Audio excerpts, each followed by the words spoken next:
reason I chose the pop-up concept was because we're really testing something that's new.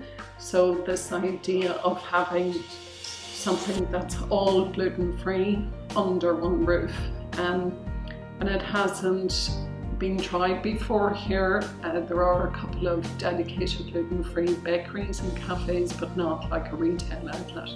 So this was a great way for us to kind of test the market and see if it's something people were interested in.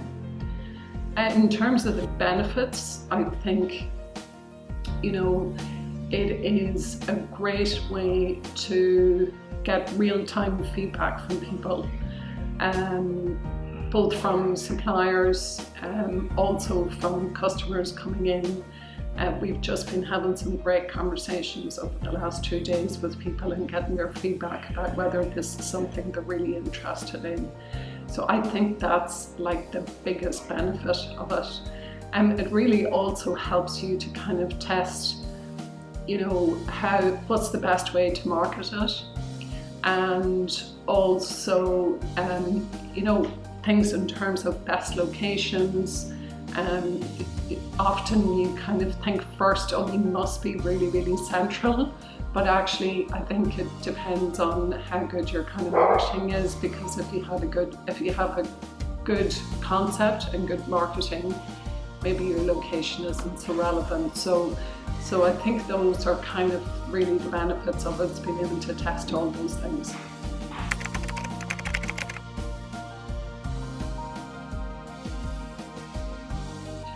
I think it's really challenging. I think just talking to some of our customers coming in yesterday, we met people who were diagnosed 30 years ago, 20 years ago.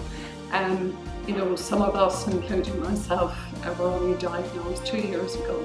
So actually we've sort of been diagnosed at a really good time because there's lots of product available. So you can definitely go into stores now. There's, you know, the free-from aisles, gluten-free aisles.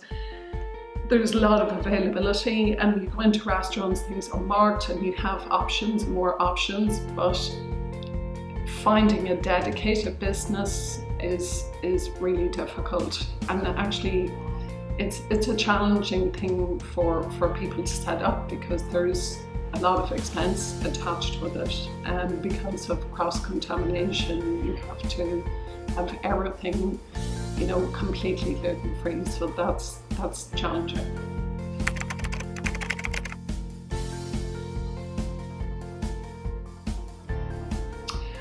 I do think there's an opportunity.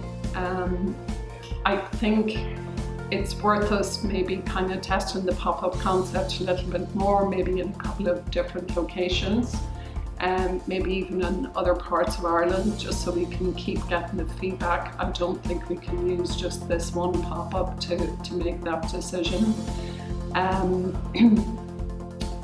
I also think too, there is a lot of talk in the papers at the moment about gluten-free being fad. So there's a huge variety of product available, which is fantastic. I hope that continues, because it means you can have a great breadth of products available in your store. The only risk with going permanent with something like this is somehow that number of products reduces, or brands stop, you know, making as much gluten-free product or new stuff coming on the market. So that would be the only thing that would be a risk, but based on the feedback we've had over the last couple of days, I do think there's an opportunity there.